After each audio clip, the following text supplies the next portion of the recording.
Sir CBSE और international curriculum में क्या डिफरेंस है और क्या सबसे बेस्ट है स्टूडेंट के लिए? इंडियन एजुकेशन सिस्टम और दूसरे एजुकेशन यानी कि इंटरनेशनल बैकलॉरिएट या कैम्ब्रिज, इनको कंपेयर करें तो होता क्या है कि आपको जैसे मूवी स्पाइडरमैन है, तो ये पूछा जाएगा कि स्पाइडरमैन में कौन-कौन से मेन कैरेक्टर्स हैं ज़रा बताओ। तो अब ये मेमोरी स्किल का क्वेश्चन है। लेकिन अगर मूवी स्पाइडरमैन हम देख रहे हैं तो इंटरनेशनल सिस्टम्स में वो आपसे ये पूछेंगे कि अच्छा ये बताइए कि इसका जो डायरेक्टर रहा होगा या जो उसका राइटर रहा होगा, उसके दिमाग में क्या चला होगा कि उसने इतने अलग-अलग कैरेक्टर्स बनाए और ये सब कैरेक्टर्स डिफरेंट रहे।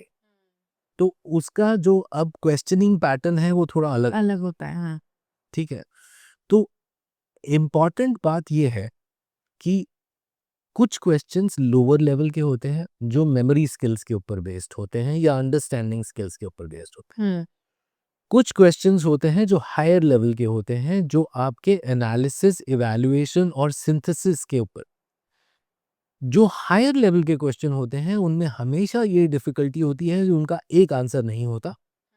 दूसरी बात ये है कि उसको करेक्ट करना भी बड़ा मुश्किल होता है because you have to take the point of view of the children.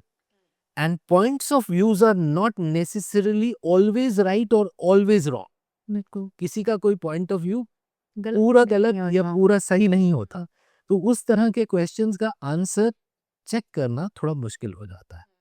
हम जिस सिस्टम में इंडिया में अभी तक आए हैं वो सिस्टम एक्चुअली काफ़ी हद तक मेमोरी बेस्ड और अंडरस्टैंडिंग और एप्लीकेशन बेस्ड रहा है। लेकिन हमें धीरे-धीरे हायर एवोल्यूशन सिस्टम पे जाना है, जिसमें एनालिसिस, इवैल्यूएशन और सिंथेसिस के क्वेश्चंस ज़्यादा हों।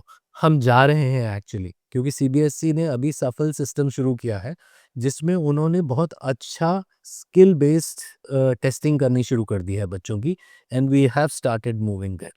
ओके, ओके सर, ठीक है।